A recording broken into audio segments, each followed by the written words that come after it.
ဒီနေရာကကျွန်တော်တို့ဓာတ်ပုံသမားတွေရိုက်နေကြတာပေါ့နော်ဒီမဲ့ချင်းသီးနှစ်ကောင်ရှိမှာလဲမြင်းလဲတို့နွားလဲတို့နဲ့တကြံရိုက်နေကြနေရတယ်ပေါ့နော်အခုတော့ချင်းသီးတစ်ကောင်ပျက်စီးသွားပြီနောက်တစ်ကောင်လည်းသိချင်းနေမကောင်းတော့ပါဘူးနော်ဖះဆောင်ရှေးဟောင်းနေနော်ရှေးဟောင်းမွေနေတယ်ဆိုးစကားတစ်ခုရှိတယ်မြို့မှာပကံနဲ့ရွာမှာပလိတ်တဲ့ဖះတွေပေါ်တဲ့နေရာမှာအစာသူလေးပေါ့နော်ဗကံမှာရှိတဲ့ဖះတွေတော့ဘာမှမဖြစ်ဘူးလို့ကြားပါတယ်အခုကျွန်တော်ဒီ plate မှာတော့တော်တော်လေးဖြစ်သွားပါပြီเนาะတော်တော်လေးနှမျောဖို့ကောင်းတဲ့ရှေးအောင်မွေးနေ့တွေပျက်စီးသွားပါပြီရှေးကတေဦးစကားတန်းလေးဆိုရင်လည်းကျွန်တော်တို့ရိုက်နေကြနေရလေးတွေပေါ့เนาะ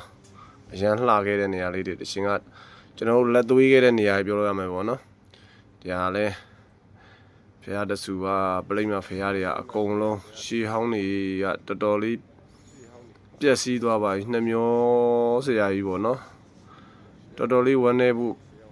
ဆုံးရှုံးမှုများတယ်ပေါ့ဗျာကျွန်တော်တို့ဒီငလင်ဟာကျွန်တော်တို့